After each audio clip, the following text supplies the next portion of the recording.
প্রিয় দর্শক বন্ধুগান নমস্କାର, গুড মর্ନିଂ, ସୁପ୍ରଭାତ। ଆମ ଟିକେ ଓଡ଼ିଆ ଚ୍ୟାନେଲକୁ ଆପଣମାନଙ୍କୁ ସ୍ୱାଗତ। ଆଜି 9 ଅକ୍ଟୋବର 2025 ଗୁରୁବାର। ବର୍ତ୍ତମାନ ସମୟରେ ପାଣିପାଗକୁ ନେଇ ଆସିଅଛି ବଡ଼ ଅପଡେଟ୍। ଗତ କିଛି ଦିନ ତଳେ ସୃଷ୍ଟି ହୋଇଥିବା ଘୂର୍ଣ୍ଣିବଳୟଟି ଉତ୍ତର ଅଞ୍ଚଳରେ ଭୀଷଣ କ୍ଷୟକ୍ଷତି କରିଅଛି। ଏହାର ପ୍ରଭାବ ଏବେ ଯାଏ ରାଜ୍ୟରେ ଲାଗି ରହିଛି। 24ଟି ଜିଲ୍ଲାରେ ୟେଲୋ ଆଲର୍ଟ ଜାରି କରିଅଛି ପାଣିପାଗ ବିଭାଗ। ଦର୍ଶକ ବନ୍ଧୁଗଣ ଜାଣି ରଖନ୍ତୁ, 24ଟି ଜିଲ୍ଲା ମଧ୍ୟରୁ 9ଟି ଜିଲ୍ଲାରେ ସାମାନ୍ୟ ବର୍ଷା ହେବ ଏବଂ ହାଲୁକାରୁ ମଧ୍ୟମ ବର୍ଷା ହେବ। ବିଜୁଳି ଘଡ଼ଘଡ଼ି ସହ ଝଟକା ପବନ ମଧ୍ୟ ବହିବ। ଦର୍ଶକ ବନ୍ଧୁଗଣ, ଆସନ୍ତାକାଲି ଅର୍ଥାତ୍ 10 ଅକ୍ଟୋବର ଶୁକ୍ରବାର ମଧ୍ୟ 20ଟି ଜିଲ୍ଲାରେ ୟେଲୋ ଆଲର୍ଟ ଜାରି କରିଅଛି ଆଞ୍ଚଳିକ ପାଣିପାଗ ବିଭାଗ। ଏହିସବୁ ବିସ୍ତାରିତ ଜାଣିବା ପୂର୍ବରୁ ଯଦି ଆମ ଚ୍ୟାନେଲଟିକୁ ସବସ୍କ୍ରାଇବ୍ ଏବଂ ଫଲୋ କରିନାହାନ୍ତି ତେବେ ଫଲୋ ଏବଂ ସବସ୍କ୍ରାଇବ୍ କରିବେ ବୋଲି ଅନୁରୋଧ ଏବଂ ଭିଡ଼ିଓଟିକୁ ସମ୍ପୂର୍ଣ୍ଣ ଦେଖିବେ ବୋଲି ମଧ୍ୟ ଅନୁରୋଧ।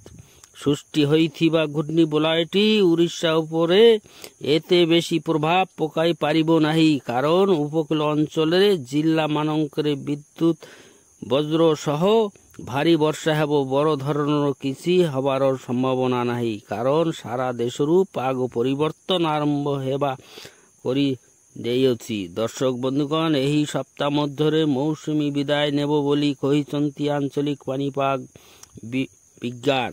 ପଶ୍ଚିମ ପଟେ ଆସୁଥିବା ଉଷ୍ଣ ଜଳୀୟ ବାଷ୍ପ ଓଡ଼ିଶାକୁ ପ୍ରବେଶ କରିଅଛି। 2-3 ଦିନ ମଧ୍ୟରେ ପାଗ ଶୁଖିଲା ହୋଇଯିବ ବୋଲି ଅନୁମାନ କରାଯାଉଅଛି। ଦର୍ଶକ ବନ୍ଧୁଗଣ ଜାଣି ରଖନ୍ତୁ, ସୃଷ୍ଟି ହୋଇଥିବା ଘୂର୍ଣ୍ଣିବଳୟଟି ଆସ୍ତେ ଆସ୍ତେ ସମୁଦ୍ରକୁ ମିଶିଯିବ ବୋଲି ଅନୁମାନ କରାଯାଉଅଛି। ଆଗାମୀ 19 ଏବଂ 20 ତାରିଖରେ ସାମାନ୍ୟ ବର୍ଷା ହେବ, ଯାହାକି ଦୀପାବଳି ଟାଇମରେ। ଆଗାମୀ 19 ଏବଂ 20 ତାରିଖ ମଧ୍ୟରେ ସାମାନ୍ୟ ବର୍ଷା ହେବାର ସମ୍ଭାବନା ଅଛି ଦୀପାବଳି ସମୟରେ, କାରଣ ଘୂର୍ଣ୍ଣିବଳୟର ଗତି ରହିବ ଶ୍ରୀଲଙ୍କା ପଟେ, ଯାହା କିଛି ହେବାର ସବୁ ଦକ୍ଷିଣ ଓଡ଼ିଶା ପଟେ ହେବାର ସମ୍ଭାବନା ନାହିଁ, ସବୁ ଦକ୍ଷିଣ ଭାରତ ପଟେ ହେବ ବୋଲି ଅନୁମାନ କରାଯାଉଅଛି।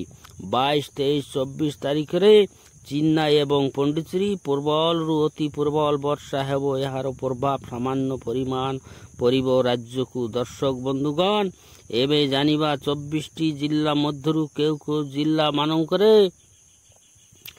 କେତେ ପରିମାଣର ବର୍ଷା ହେବ। ୟେଲୋ ଆଲର୍ଟ ଜାରି ହୋଇଥିବା ଜିଲ୍ଲାଗୁଡ଼ିକ ହେଲା ବାଲେଶ୍ୱର, ଭଦ୍ରକ, ଯାଜପୁର, କେନ୍ଦ୍ରାପଡ଼ା, କଟକ, ଜଗତସିଂହପୁର, ପୁରୀ, ଖୋର୍ଦ୍ଧା, ନୟାଗଡ଼, ଗଜପତି, ଗଞ୍ଜାମ, ସୁନ୍ଦରଗଡ଼, ଝାରସୁଗୁଡ଼ା, ବରଗଡ଼, ସମ୍ବଲପୁର, ଦେଓଗଡ଼, ଅନୁଗୁଳ, ଢେଙ୍କାନାଳ, କେନ୍ଦୁଝର, ମୟୂରଭଞ୍ଜ, କୋରାପୁଟ, ମାଲକାନଗିରି, କନ୍ଧମାଳ ଏବଂ ବୌଦ୍ଧ ଜିଲ୍ଲାରେ ହାଲୁକାରୁ ମଧ୍ୟମ ବର୍ଷା ହେବ। ବିଜୁଳି ଘଡ଼ଘଡ଼ି ସହ ଝଟକା ପବନ ବହିବ। ପବନର ବେଗ ରହିବ 30 କିଲୋମିଟରରୁ 40 କିଲୋମିଟର ପର ଘଣ୍ଟା ଏବଂ ବର୍ଷାର ପରିମାଣ ରହିବ 7 ସେଣ୍ଟିମିଟରରୁ 11 ସେଣ୍ଟିମିଟର ମଧ୍ୟରେ ଅନୁମାନ କରାଯାଇଅଛି ଆଞ୍ଚଳିକ ପାଣିପାଗ ବିଜ୍ଞାନ। ଏହି ସବୁ ଜିଲ୍ଲାମାନଙ୍କ ମଧ୍ୟରୁ 9ଟି ଜିଲ୍ଲାରେ ସାମାନ୍ୟ ବର୍ଷା ହେବ।